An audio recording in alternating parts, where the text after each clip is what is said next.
आपको बिना बताए आपका मेहमान बन गया। लेकिन मुझे लगता है कि मैं अपनों के बीच मेहमान कैसे बन सकता हूं, और इसलिए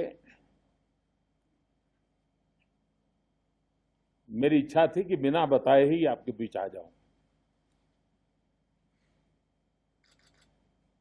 आप यहां परिवार से दूर देश के लोग आनंद और उत्साह के साथ दिवाली मना सके, इसलिए इन बर्फीली पहाड़ियों के बीच, ये श्वेत चद्दर के बीच न कोई दिया जलाने की संभावना है। ऐसी दुर्गम परिस्थिति में अपने आप को खपा रहे हैं, अपनी जिंदगी देशवासियों की खुशी के लिए आप न्योछावर कर रहे हैं। अपनी जवानी, भारत की जवानी गर्व कर सके, इसलिए आप हर पल एक ही मंत्र को लेकर के, एक ही सपना लेकर के, एक ही संकल्प लेकर के, और वो भारत माता की जय।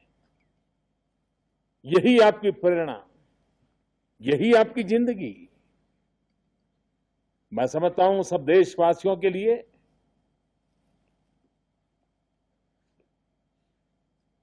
आपके प्रति जो गौरव का भाव है,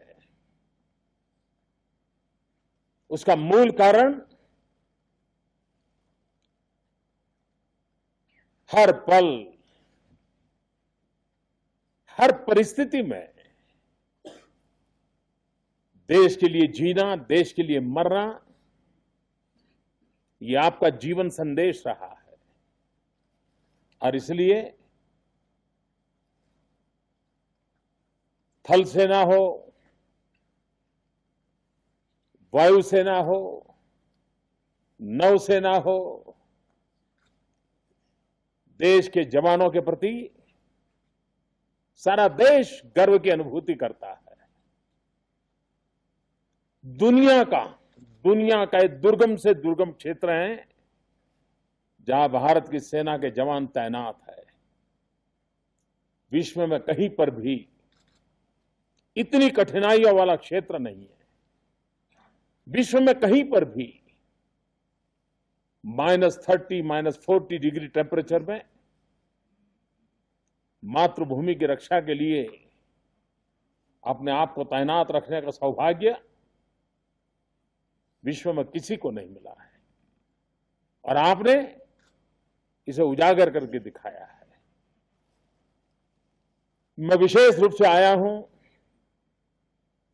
आपके बीच दिवाली के इस पावन पर्व पर, आपके बीच शरीक होने के लिए। मैं जानता हूं परिवार के बीच दीपावली मनाने का आनंद जो होता है वो कुछ और होता है, लेकिन आप तो भारत माता की भक्ति में ऐसे खप गए हैं कि परिवार कहीं और दिवाली मना रहा है, आप कहीं और मातृभूमि की रक्षा में तैनात है। मेरे यहां आने से आपके परिवार की खोट में भर नहीं कर सकता हूं, वो कमी तो रहनी है, लेकिन 125 करोड़ देशवासियों के प्रतिनिधि के रूप में आपके बीच आकर के मैं स्वयं गौरव अनुभव करता हूं, एक संतोष का भाव अनुभव करता हूं। प्रधानमंत्री के रूप में मेरे लिए पहली दिवाली है। और पहली दिवाली को, और अभी तो मैं चुनाव भी जीता हूं, तो एक और भी उसमें जरा उमंग उत्साह भरा हुआ है। उन सबको छोड़ छाड़ करके मैंने दिवाली कुछ समय आपके साथ और कुछ समय श्रीनगर के बाढ़ पीड़ितों के बीच में बिताने का तय किया।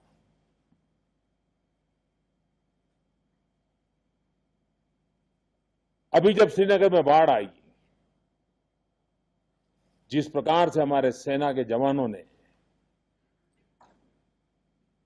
मानवता की ऊंचाई दिखाई है,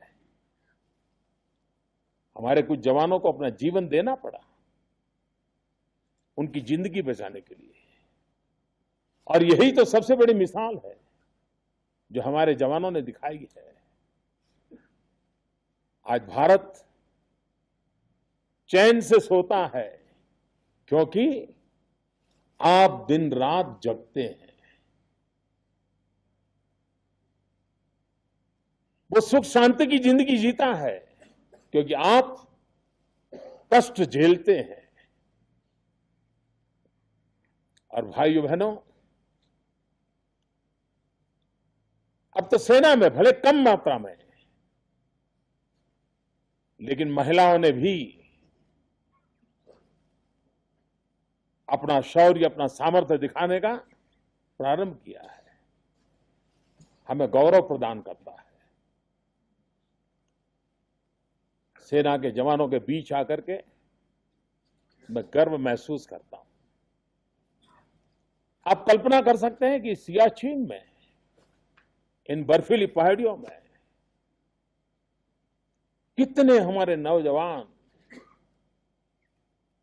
शहीद हो चुके हैं। सफेद चद्दर ओढ़ करके सो गए और किसी का शरीर 21 साल के बाद मिलता है। पता नहीं कितने ही ऐसे जीवन होंगे जिनका अभी भी परिवार वालों को इंतजार होगा। आजादी के लिए फांसी के तख्त पर चढ़ने वाले लोग इतिहास में अमर हो जाते हैं। वे आजादी के लिए जिए, आजादी के लिए मरे। और आप वो लोग हैं जो देश आजाद रहे, देश का सामान्य मानवी सुख चैन की जिंदगी जिए, इसलिए अपने आप को आहूत करने के लिए प्रतिपल संकल्पबद्ध रहते हैं। ये बलिदान कम नहीं है। ये त्याग, ये तपस्या, ये डिसिप्लिन हमें गर्व दिलाती है, देश को गर्व दिलाती है। विश्व के अनेक फौज के अंदर भारत के फौजियों का अपना एक सम्मान है, उनके जीवन और आचरण के कारण, डिसिप्लिन के कारण, सामान्य मानवी के साथ उनके व्यवहार के कारण, और संकट के समय उनके साथ कंधे से कंधा मिलाकर के उनके सुख दुख को बांटना। भारत की फौज सिर्फ दुश्मनों के लिए खतरा बनकर के जीने वाली फौज नहीं है। वो दुश्मनों के लिए जितना संकट पैदा करती है, उतना ही अपनों के लिए जीवन प्रदान करती है। कोई भी ऐसा प्राकृतिक संकट नहीं आया है जिसमें हमारी सेना के जवान पहुंचे न हो, दिन रात मेहनत लगी हो। भारत आपके प्रति गौरव का अनुभव करता है। जब तक कोई इन बर्फीले ग्लेशियर नहीं देखेगा, -30-40 डिग्री टेम्परेचर में जवान कैसे तैनात होता है, इसे देखेगा नहीं, उसे कल्पना नहीं आ सकती। जम्मू कश्मीर में सितंबर में जो बाढ़ के कारण गंभीर समस्या पैदा हुई,